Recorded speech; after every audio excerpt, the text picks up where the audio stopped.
ओम गणेशाय नमः। ओम नमः शिवाय। मैं निखिल ज्योतिष आचार्य आप सभी का मेरे चैनल पर पुनः स्वागत करता हूं। आशा करता हूं आप सभी स्वस्थ होंगे। महादेव की कृपा आप सभी पर सदैव बनी रहे। कि वीडियो लियो यानी कि सिंह के लिए बहुत महत्वपूर्ण है, क्योंकि वीडियो है 28 अगस्त से 3 सितंबर तक के साप्ताहिक राशिफल के बारे में। कैसा रहेगा आने वाला सप्ताह सिंह के लिए।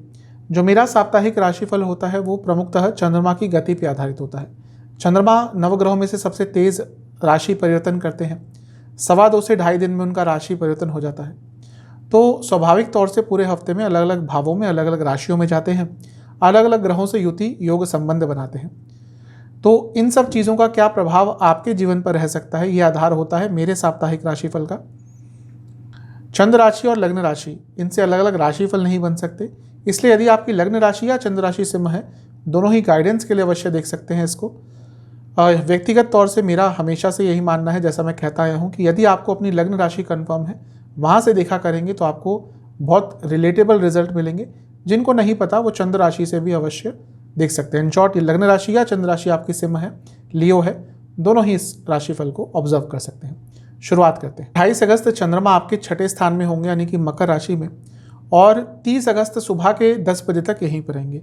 छठे भाव के चंद्रमा थोड़ा सा व्यक्ति को परेशान करते हैं, व्यर्थ की चिंताएं बढ़ाते हैं, लेकिन छठे भाव के चंद्रमा अटका हुआ कार्य भी पूर्ण कराते थे, और कहीं ना कहीं कुछ रुका हुआ पैसा था वो भी वापस आ सकता है। तो मिला जुला प्रभाव होता है, लेकिन हाँ, व्यर्थ की चिंताएं बहुत बढ़ जाती हैं। धन के संबंध में ही चिंताएं बढ़ जाती हैं कि मेरे पास पूर्ण पैसा होगा कि नहीं होगा, क्या होगा आगे जाके।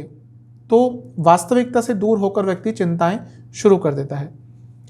क्योंकि चंद्रमा आपके 12वें घर के स्वामी है, छठे में बैठेंगे तो विपरीत राजयोग बनाएंगे। ये ठीक है, चंद्रमा का विपरीत राजयोग उतना प्रभावी नहीं होता, लेकिन फिर भी है तो विपरीत राजयोग, तो छठे भाव का है, तो यानी कि दोबारा कुछ अटका हुआ काम था आपका, कुछ कार्य जिसमें कुछ रिजल्ट मिल ही नहीं रहा था।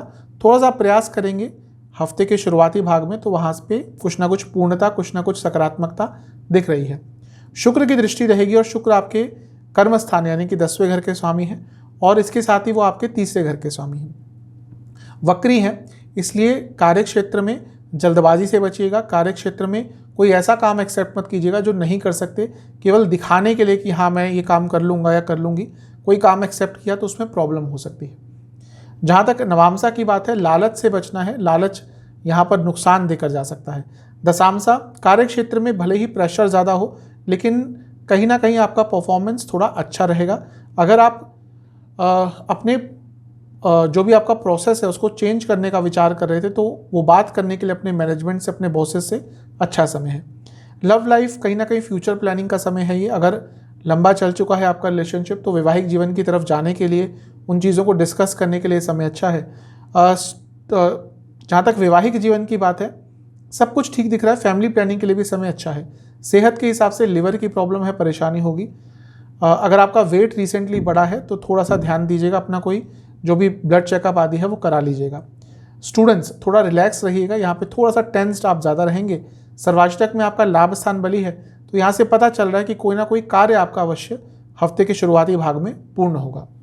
30 अगस्त सुबह के करीबन 10 बजे चंद्रमा आपके सप्तम भाव में आ जाएंगे, यानी कि कुंभ राशि में, और 1 सितंबर सुबह के 9 बजे तक यहीं पर रहेंगे। चंद्रमा की स्थिति आपके लिए इस हफ्ते बहुत अच्छी नहीं है, क्योंकि पहले छठे में होंगे, फिर सप्तम में आकर विषयोग बनाएंगे, और हफ्ते के अंत में भी जो हम डिस्कस करेंगे वो अष्टम में ही जा रहे हैं। तो थोड़ा सा लियो यानी कि सिंह वालों को ध्यान इस महीने, इस हफ्ते ज़्यादा रखना है। अब यहाँ पर जो चंद्रमा है वो सप्तम में आ गए हैं, और शनि के साथ विषयोग बनेगा। मैरिड लाइफ पर इसका नेगेटिव प्रभाव पड़ सकता है। इसके साथ ही यहाँ पे चंद्रमा पूर्णिमा के भी हैं, यानी कि सेंसिटिव हो जाएंगे।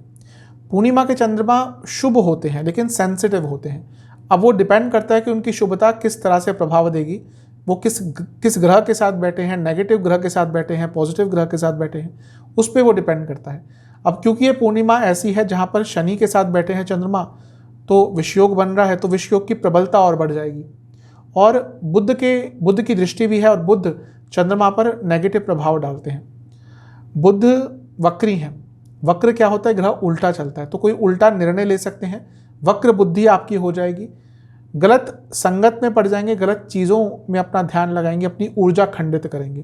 तो जो हफ्ते का मध्य भाग है ये अच्छा नहीं दिख रहा, सेंसिटिव है।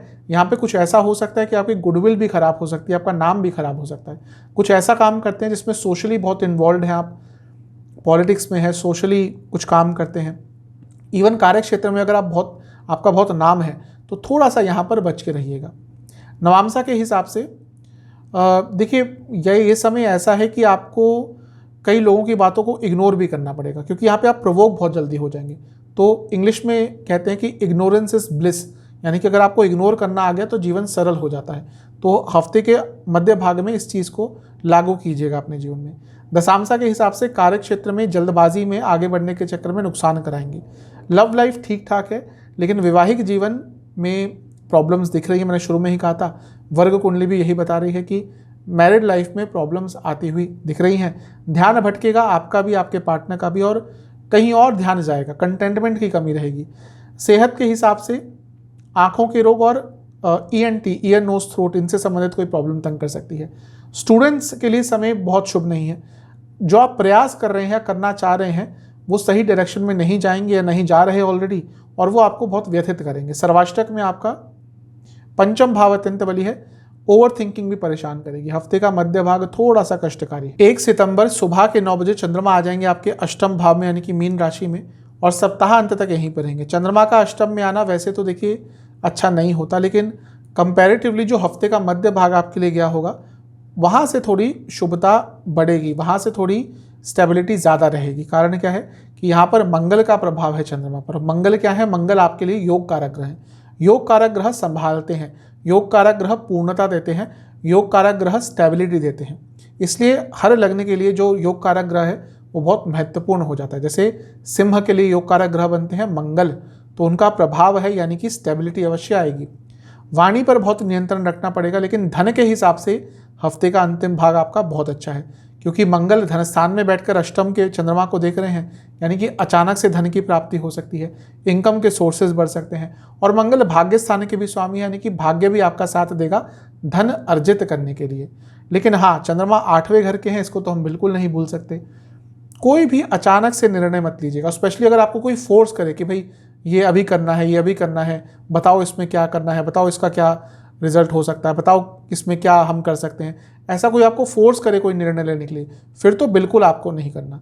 थोड़ा सा आपको हफ्ते के अंतिम भाग में बच के रहना है इन चीज़ों से। अदरवाइज मध्य भाग से कंपेयर करेंगे तो अंतिम भाग काफ़ी स्टेबिलिटी अवश्य लेकर आपके लिए आता हुआ दिख रहा है। नवांशा के हिसाब से चीज़ें आगे बढ़ेंगी, रुकावटें थोड़ी दूर होंगी।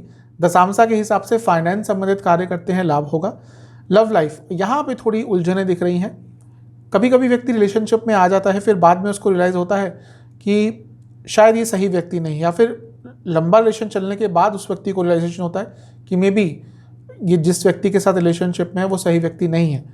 तो ऐसी ही कुछ चीज़ें आपको इस टाइम पे तंग करेंगी। वैवाहिक जीवन में भी कन्फ्यूजन थोड़ी दिख रही है। सेहत के हिसाब से लिवर की प्रॉब्लम, पेट की प्रॉब्लम, BP के इश्यूज़। जहाँ तक स्टूडेंट्स की बात है, अच्छा समय, हफ्ते का अंतिम भाग आपका अच्छा है। सर्वाष्टक में पंचम भाव फिर से अत्यंत बली है।